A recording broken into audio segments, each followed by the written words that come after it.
Y como lo anticipamos, está con nosotros el diputado provincial Rubén Galassi, presidente del Bloque Socialista, representante, uno de los principales representantes del Frente Progresista Cívico y Social en la legislatura santafesina, un importante funcionario de la gestión del Frente desde el 2007 a la actualidad, primero como secretario de Comunicación Social, luego como ministro de Gobierno, bueno, y ahora en los últimos 4 años en este rol como legislador.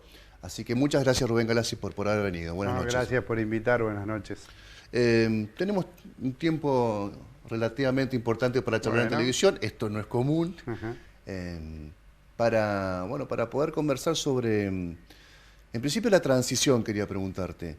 La transición que se está dando en apariencia en términos absolutamente normales, se va a una gestión que gobernó durante 12 años y vuelve el peronismo a la Casa Gris. Respecto a los términos, ¿no? Esta distancia entre la elección general resuelta y la asunción de la nueva autoridad, me parece que es una materia, es una situación que podría considerarse a modificar, digo, por la extensión. Muchas veces se habla de piloto automático de un lado, doble comando por el otro, situaciones de disparidad respecto a, por ejemplo, la deuda pública. Bueno, dos cuestiones. Sí. Respecto al plazo, está dentro de lo que establece la Constitución la realización de las elecciones. O sea, hay que hacerla entre 180 y 90 días antes del cambio de mandato. O sea que aunque uno quisiera llevarlo lo más cerca posible, siempre tendríamos una transición de más de 90 días. Y este año, o en los últimos años, como además coincide con la elección nacional, y como también tenemos 2 sistemas electorales que prevén las internas abiertas, teníamos 4 elecciones en un año, entonces mezclar todo no entendemos que sea conveniente, por eso esta transición un poco más larga de lo que uno desearía. De todas maneras, creo que el componente más crítico es justamente la situación económica y social, que hace que esta transición no discurra por carriles de mayor normalidad. Y básicamente, insisto, es una situación crítica desde lo económico generado por las políticas macroeconómicas de la nación, que de la misma manera que repercuten en los hogares de cada santafesino, de cada argentino, repercuten en las arcas públicas y en las políticas de gobierno. Por eso yo aspiro a que haya por parte del gobierno electo, del contador Omar Perotti y de su equipo, un tránsito para denominarlo de alguna manera, con un poco más de respeto institucional, que se dejen de lado algunas definiciones que aparecen más propias de los procesos preelectorales, en donde uno se saca chispas a veces en el debate, tratando de concitar la atención, que en este periodo ya la ciudadanía votó, ya eligió un nuevo gobierno, el Frente Progresista sabemos que el 10 de diciembre nos vamos, y entrar en algunas chicanas creo que no son propias de este proceso. Yo aspiraría a que se haga con mayor respeto y madurez. Hay, por ejemplo, charlando hace algunos días con Jorge Álvarez, el ministro de Desarrollo Social, planteaba que respecto al pedido de declarar la emergencia alimentaria en Santa Fe, él planteaba, hace tiempo que nosotros, desde la gestión, él lo planteaba así, venimos aumentando el presupuesto para más raciones, para más plata para cada ración incluso, para el programa Nuevas Oportunidades, y por lo tanto eso genera un gasto que no estaba previsto probablemente en esta dimensión, pero genera un gasto novedoso. Sumado a esto la cláusula gatillo, digo, cuando escuchás críticas respecto a aumentó el gasto corriente en el último año, aumentaron los gastos de este tipo, de aquel tipo, sí, pero ¿qué otra forma hay de gestionar? Bueno, aumentó la cantidad de ciudadanos y ciudadanas que van a los hospitales y centros de salud públicos porque o no tienen cobertura, o aún teniendo cobertura, obra social sindical en muchos casos. Ustedes saben que en los efectores públicos los medicamentos que se les recetan son gratuitos y hay gente que aún teniendo obra social, teniendo algún descuento, no los puede pagar. En las escuelas de Santa Fe, 3.500 edificios, 4.500 en cifras redondas establecimientos educativos, copa de leche o almuerzo, 450.000 chicos todos los días. Y eso es Ministerio de Educación, no es el de Desarrollo Social. Entonces, cláusula gatillo, insisto, negar esa realidad es realmente un planteo difícil de entender proveniendo del justicialismo. O sea, ni Alberto Fernández, candidato a presidente del justicialismo, en definitiva, llámese como se llame el frente que componen, le está exigiendo a Mauricio Macri dejar de gastar lo que está gastando. No, que es el responsable, además de la crisis social que vive el país, le están reclamando o exigiendo lo que nos están reclamando nosotros. Insisto, ayer lo escuchaba el vicegobernador y dijo, ay, es verdad que vamos a terminar un ejercicio con déficit, que es distinto que deuda. Yo siempre digo, el déficit, para que lo entienda el ciudadano común, ¿qué implica? Que un mes tuviste que gastar más plata de lo que te entró. ¿Y cuándo sucede eso?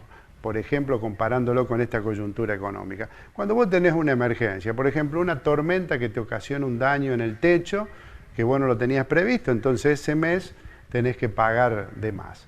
Pero vos lo acomodás en los meses siguientes, porque no todos los meses tenés una tormenta que te rompe el techo. Hoy digo, doy este ejemplo para entender lo que estamos viviendo, y creo que todos los ciudadanos lo saben porque lo padecen. Se está haciendo el esfuerzo de sostener la cláusula gatillo. Hubo épocas en que es verdad, el mismo partido del contador Perotti optó por reducir el 13% de los sueldos a jubilados y activos.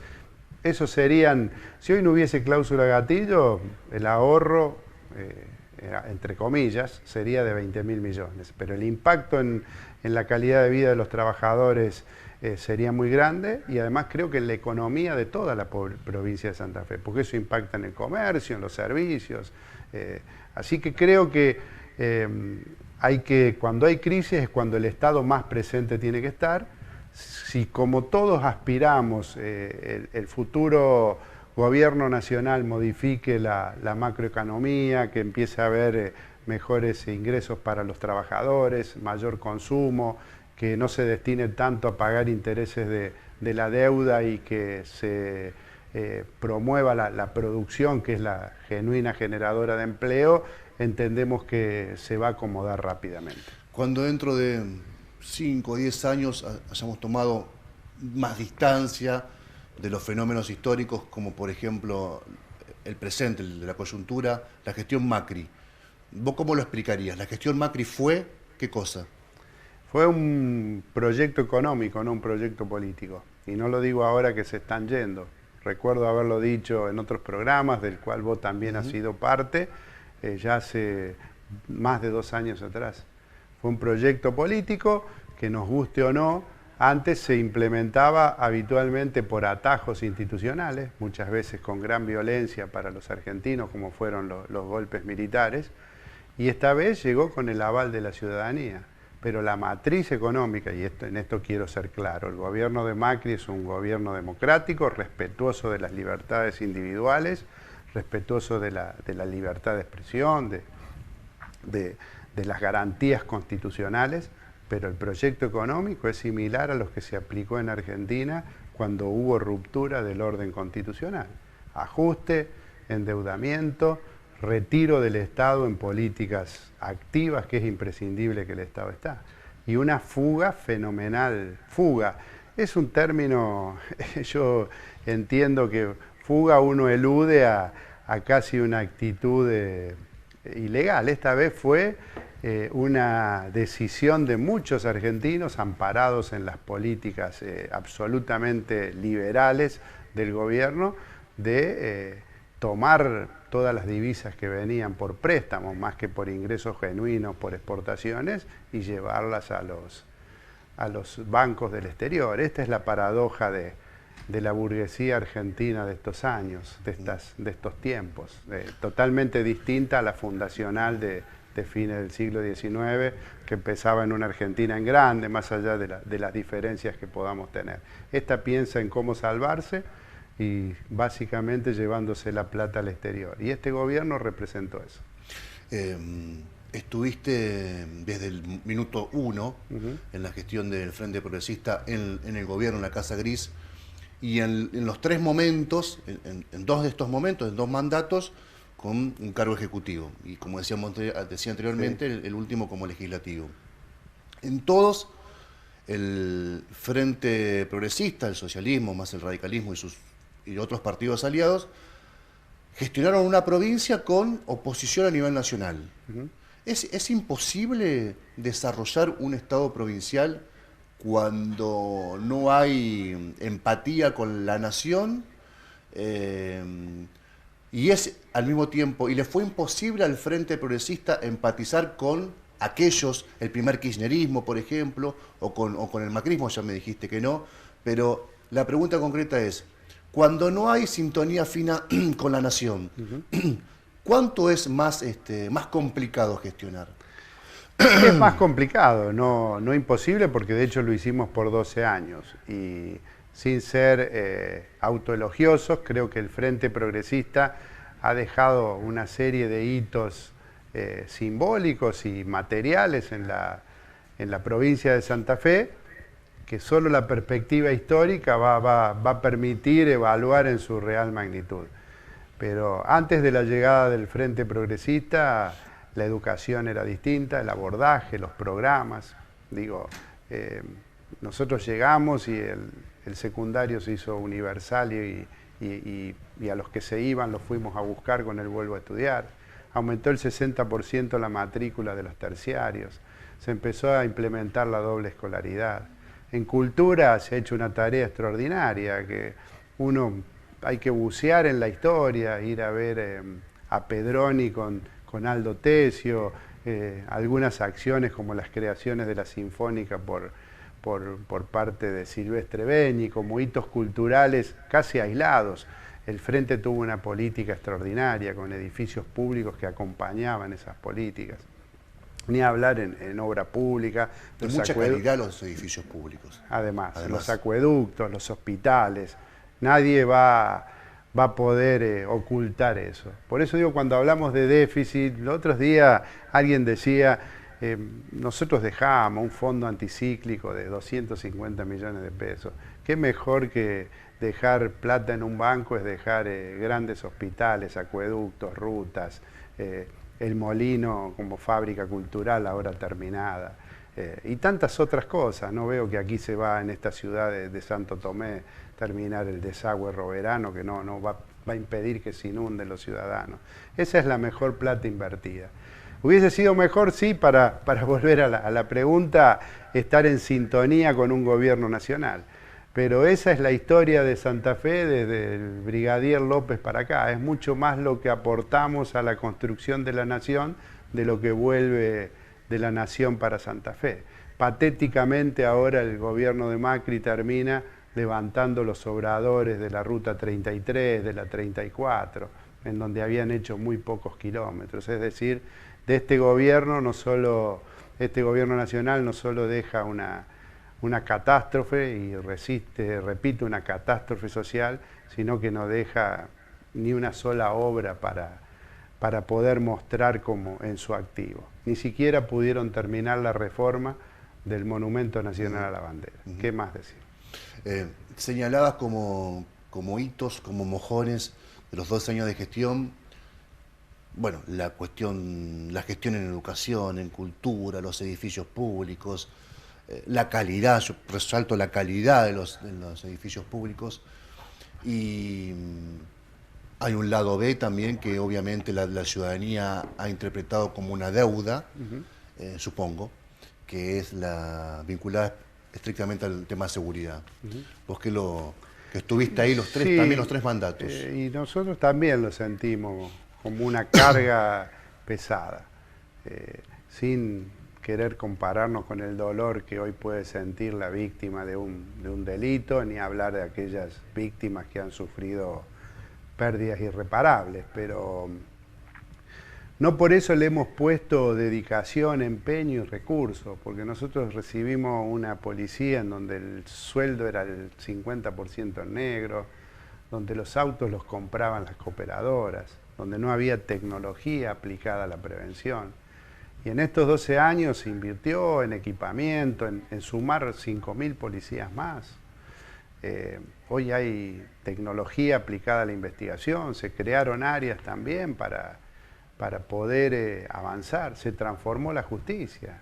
¿Cuántas causas, y vos que sos un periodista que investigás estas cosas, causas gravosas para la sociedad, para los ciudadanos, terminaban en los archivos impunemente porque el viejo sistema judicial de papel y de expedientes se perdía en los recovecos de tribunales? Hoy los fiscales investigan, tienen que dar la cara, incluso en los fallos que a veces a la ciudadanía no le gusta, puede manifestar esa oposición porque los juicios son públicos, orales.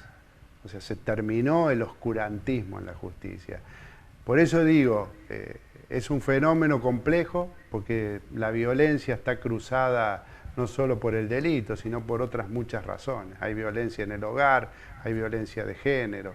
Todo eso genera a veces pérdidas irreparables, engrosan esas estadísticas dolorosas para todos, que son los homicidios dolosos, pero no miramos para otro lado. Y no hubo corrupción, no hubo complicidad, no favorecimos la impunidad. Pero sí, cuando hacemos el balance, es la mochila pesada que nos llevamos de no haber podido dejar otra situación en el tema seguridad.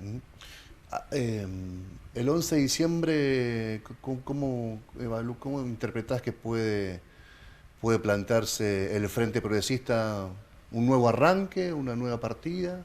Y los partidos políticos, los frentes políticos, tienen que ir cambiando como va cambiando la sociedad. O sea, nuestro Partido Socialista sigue teniendo los mismos valores y las ideas fundantes, pero no es lo mismo el socialismo de principios del siglo XX que el del principio del siglo XXI. El partido cambió porque la sociedad cambió. Y creo que el Frente Progresista, ayer recordábamos que años más, años menos, lleva casi 20 años o 25 en esta provincia. Los primeros esbozos de acuerdo se dieron en el año 95, con ley de lemas, con otra realidad, pero necesariamente vamos a tener que cambiar, porque también hay hasta ciclos biológicos que se cumplen. Claro. En mi caso no tengo los 30 años que tenía por entonces, claro.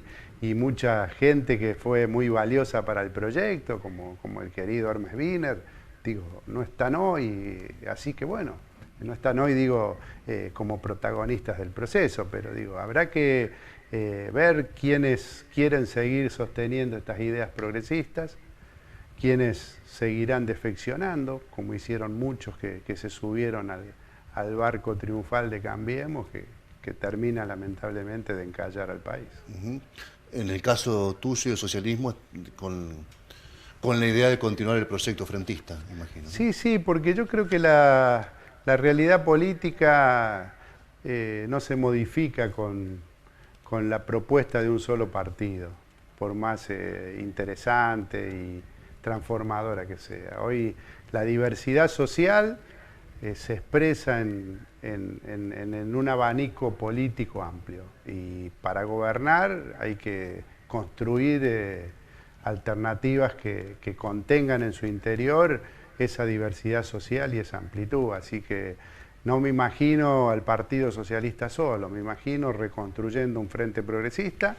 Dependerá mucho del rumbo que adopte el gobierno provincial.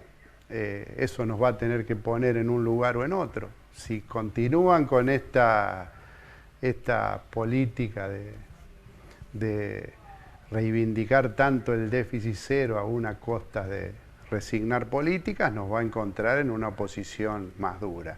Si tienen vocación de seguir ampliando derechos, de seguir invirtiendo en lo social, en la salud, en la educación, nos va a encontrar responsablemente acompañando. Durante 8 años, 2 gestiones, tuviste la posibilidad de resolver cuestiones del Estado con una firma simplemente. Digamos, estabas a tiro justamente de cualquier resolución administrativa, burocrática. Y estos últimos 4 años es más complicado porque hay que abrir el juego, abrir el debate, relevar a otras fuerzas que no piensan seguramente como vos o como el Partido Socialista respecto a ciertos asuntos. ¿Qué experiencia te deja esto? este paso por la Es legislatura? positiva. Además, yo fui ministro de gobierno en la única etapa en los procesos democráticos de Santa Fe, en donde el gobernador tuvo minoría en ambas cámaras, Sí, tanto en correcto. diputados como en senadores. Y sacamos muchísimas leyes y practicamos un diálogo político por convicción, no por conveniencia. Y eso fue ya un buen entrenamiento para mi etapa de legislador, que hemos hecho muy buenas leyes, muy buenas leyes.